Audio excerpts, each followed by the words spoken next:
Hi guys, I'm Kasha. Welcome to the channel and welcome as always to our coffee times to discuss books, and today I'm here to let you know the best reads that I had in 2022. It's coffee time!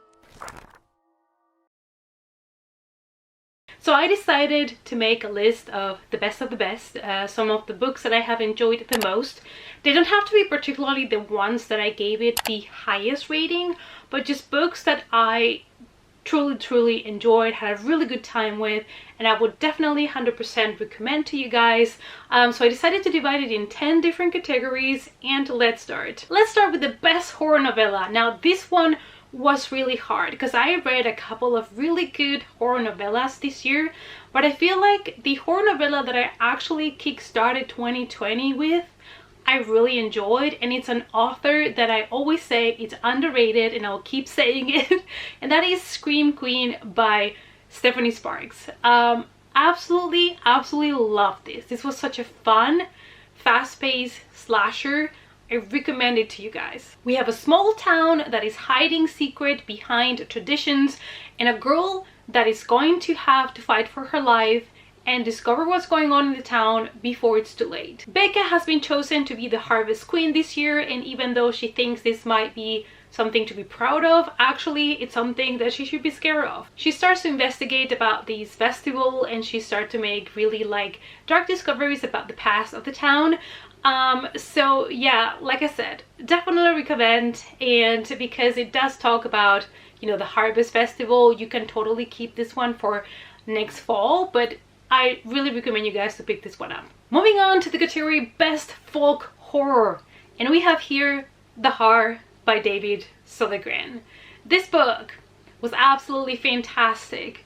I have absolutely 100% loved every single book that this man has written, and that is rare. It is rare to find an author that every single book you just love, and this one has been one of my favorites by him because it was just so special. Maybe also because there's a lot of body gore in this one, and not gonna lie, I really did enjoy those scenes. The story is a gloomy tale about a small community that lives by the sea in Scotland, and there is this big company that wants to buy all the houses from all the old people that have been living there all their lives, and they want to turn it into a golf, I think, into a like a golfing park.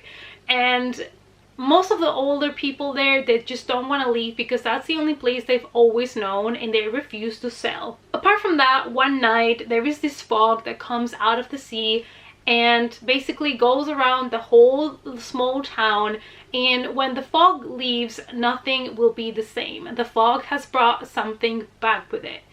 And I also loved about this book that we are following our main character, who is an elderly woman, and you don't see sometimes such an old woman as a main protagonist in a horror story. So it's really refreshing that David Sodergren also has characters in his books from all different types of ages. So that is always really cool to see. This one was absolutely fantastic. You can read it in summer if you want because it's about a town by the sea, but it is also perfect for any season because it's really atmospheric. Let's go to the best middle grade horror, and this one was again really hard because I read so many good middle grades this year, but there is one that I read it super quickly and I was really invested, and it's also getting a sequel. And that is 13s by Kate Alice Marshall. I love that one so much that I had to mention it here as my favorite. Eleanor is adapting to her new town, her new life. She has moved to Eldon Ed, and also her birthday is around the corner, which also happens to be on Halloween night. But since Eleanor moved to this new town, really weird things are happening. She feels like she's seeing things that nobody else can see. And together with her new friends, she has to discover if these visions that she has are actually reality or if she's just losing her mind. I was just surprised at how much fun I had with this book. It was really fast-paced, intriguing. It did a good job building up tension, and I just had like a blast with it. The best horror dystopia has been for me Tender is the Flesh by Agustina Bazterrica. This has been one of my favorite books that I have read in 2022. This book was amazing, but I know it's not for everybody, because there's a lot of intense body horror here, and it's a lot. We're in a dystopian world in which a virus has made impossible for humans to keep consuming animal flesh, so they have resorted to basically breed humans for consumption. So all animals have been eradicated from the earth, and humans are breeding other humans, just, you know, breeding them with the sole purpose of killing them in the factory and turn them into food. We follow Marco. He works in one of these processing plants, so he kind of goes through the whole process of how they turn humans into meat, and that is where the most intense part comes. But there's also a lot of really messed up things that are going to happen in this book that I cannot mention because spoilers. But if you you know, if you are okay with gore, I definitely recommend you guys to pick up this book, because it is such a unique story and is such a unique concept, and something that, you know, it's gonna make you think about your food as well. But I really did like that the author did not hold back when it came to show how horrible it is to be in one of those processing plants, because, you know, it may open up the eyes for people to start to realize that what we are doing currently to animals is also not so nice. So yeah, it was a really interesting read, and I definitely recommend it to you guys. For the burst thriller, I decided to choose The Book of Cold Cases by Simone St. James. I really enjoyed it, and I know it's not for everybody. It has a double timeline. I know some people get confused or are not fans of that when you follow a book from different times.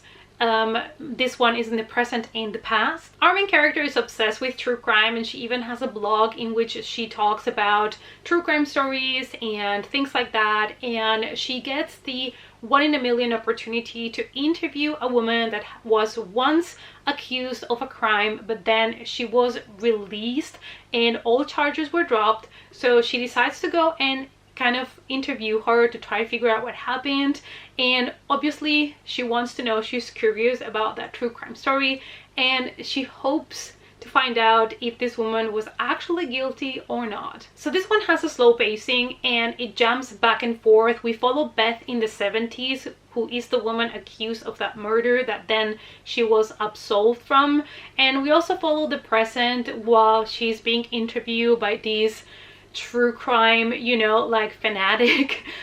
So you have a dual perspective and dual timeline.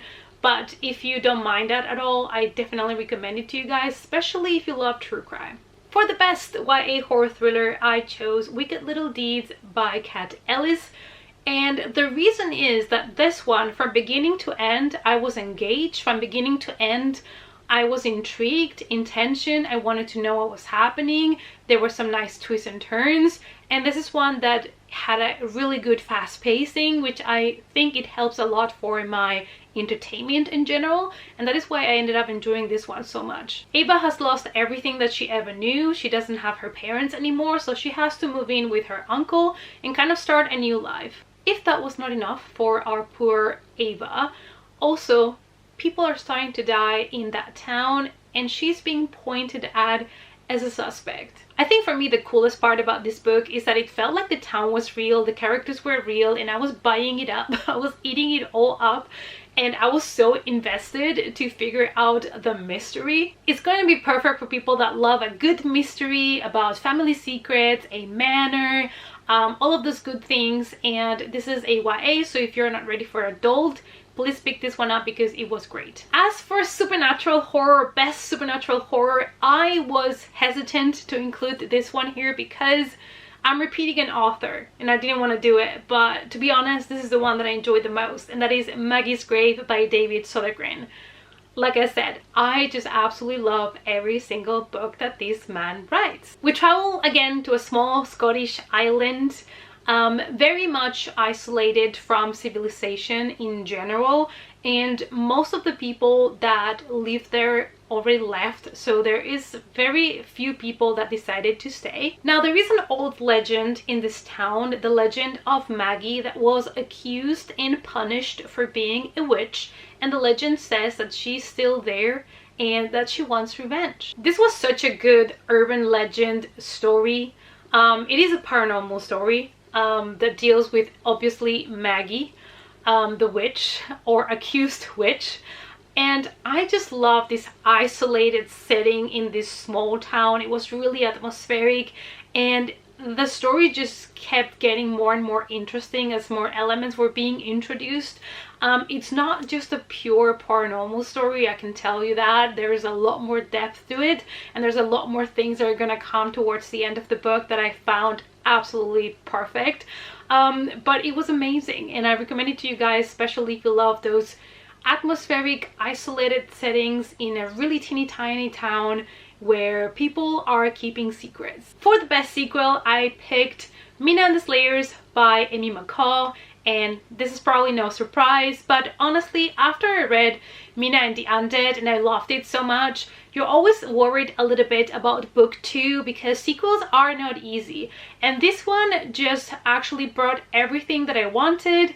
It was bigger, it was bloodier, there were more twists and turns, there were more characters, and it was just a lot of fun. It is a chunkier book, but it was so fast paced and so entertaining, and even though we're following a lot of characters at the same time, it was just so investing. I was just so into everybody's different story that I just could not put it down. This one is also filled with 90s references, and it's also another one that has a lot of like cool action moments, reveals. It just had absolutely everything that you can expect, and if you loved Mina and the Undead, you really need to pick up the sequel. Our next category is Best Slasher, and I could have put this book also on Best Sequel because it was a really good, worthy sequel as well, and that is Clan of Cornfield to Friendo Leaves by Adam Caesar.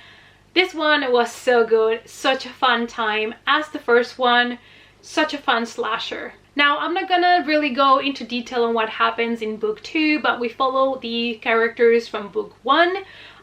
In book 1, basically, we are in a really small town where the young people seem to be kind of in a fight with the older generations, and during a party that the teenagers are having next in a barn next to the cornfields, there is a clown, Friendo, that starts a massacre. That's kind of how I will pitch book 1 to you. That's kind of what happens in the book.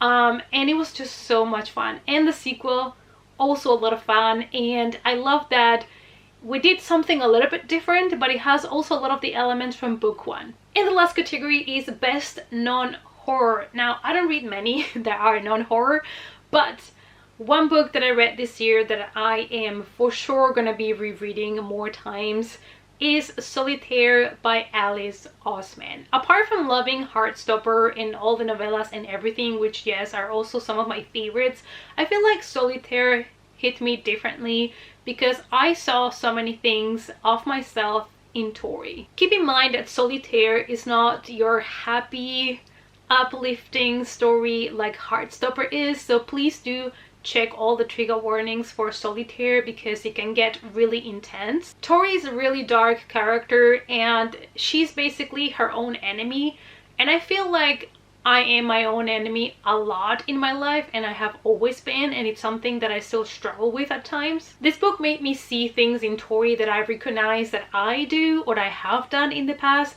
and that was at times scary, but at the same time it was interesting to see it in a book because I don't come across characters like Tori a lot. Basically, Tori is self-sabotaging herself in a lot of things, including making friends, and I just really loved how raw and honest and direct this book was, how things were not sugar-coated or, you know, things were not embellished at all. You basically follow Tori Spring as her life starts to change one year, and Tori Spring does not like change. Neither do I, and she's being confronted with new challenges. Like I said, it's really dark at times, so please do check the trigger warnings. I know that the new editions have the trigger warnings on the first pages, so you can check them out if you go to the bookstore, but this is definitely one of my favorite things that I have read this year. Alright you guys, so these were my 2022 book awards. Instead of making like a favorite books of 2022, I decided to do it like this, so I would bring you categories and I will make it hopefully a little bit more fun and also a little bit more varied because I have limited myself to one book per category. So I hope that you enjoyed this video, and let me know down below what are some of the books, like the best ones you've read in 2022. Let me know in the comments down below. Thank you guys as always so much for watching, and I hope to see you all in our next coffee time. Bye!